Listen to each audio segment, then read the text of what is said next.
السلام علیکم ورحمۃ اللہ وبرکاتہ۔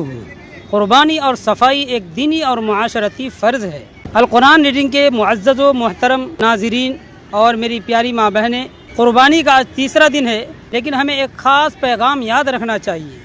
اسلام ایک ایسا دین ہے جو ہمیں ہر معاملے میں رہنمائی فراہم کرتا ہے۔ قربانی کے ایام میں جہاں ہم اللہ کی خوشنودی کے لیے عبادت کرتے ہیں، وہیں ہماری یہ ذمہ داری ہے کہ ہم اپنے ارد گرد کے ماحول کو بھی صاف ستھرا رکھیں۔ آج ہم قرآن و حدیث کی روشنی میں صفائی کی اہمیت پر بات کریں گے۔ دینی نقطۂ نظر صفائی نصف ایمان ہے۔ نبی کریم صلی اللہ علیہ وسلم کا فرمان عالی شان ہے، الطہور شطر الایمان۔ صحیح مسلم کی یہ روایت ہے کہ صفائی آدھا ایمان ہے۔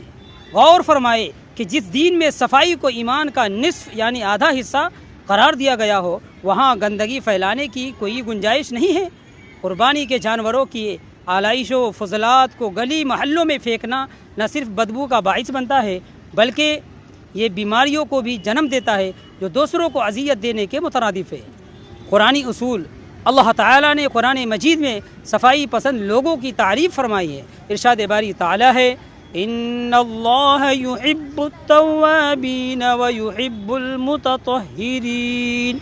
سورہ بقرہ کی یہ 222 آیت نمبر ہے۔ بے شک اللہ توبہ کرنے والوں سے محبت کرتا ہے اور خوب پاک صاف رہنے والوں سے محبت کرتا ہے۔ قرآن پڑھنے اور سکھانے کی حیثیت سے ہمیں یہ یاد رکھنا چاہیے کہ دوسروں کو تکلیف سے بچانا، حدیث میں ہے کہ مسلمان وہ ہے جس کی زبان اور ہاتھ سے دوسرے مسلمان محفوظ رہے۔ گلی میں کچرا پھینکنا بھی دوسروں کو تکلیف پہنچانے کے زمرے میں آتا ہے۔ شہری ذمہ داری: صفائی صرف بلدیہ یا ورکرز یا بی ایم سی، جیسے مہاراشٹر کی زبان میں بی ایم سی والے صفائی کے لیے آتے ہیں، تو ایسے ورکرزوں کی ذمہ داری صرف نہیں ہے، بلکہ ایک ذمہ دار شہری ہونے کے ناطے اپنے گھر کے سامنے اور گلی کی صفائی ہمارا اخلاقی اور دینی فرض ہے۔ ہم قرآن پڑھتے ہیں تو ہمیں اپنے عمل سے یہ ثابت کرنا چاہیے کہ ہم ایک مہذب اور پاکیزہ معاشرے کا حصہ ہیں۔ آئیے عید کے ان ایام میں ہم عہد کریں کہ ہم اپنی قربانی کے بعد جگہ کو مکمل طور پر صاف کریں گے اور اپنے بچوں کو بھی یہی سکھائیں گے کہ یاد رکھے اللہ کو صفائی پسند ہے اور صفائی ہی سے صحت و سکون کا راستہ کھلتا ہے۔ اللہ تعالی ہمیں اپنے باطن کے ساتھ ساتھ اپنے ظاہر اور ماحول کو بھی پاکیزہ رکھنے کی توفیق عطا فرمائے۔ جزاکم اللہ خیر۔ السلام علیکم ورحمۃ اللہ۔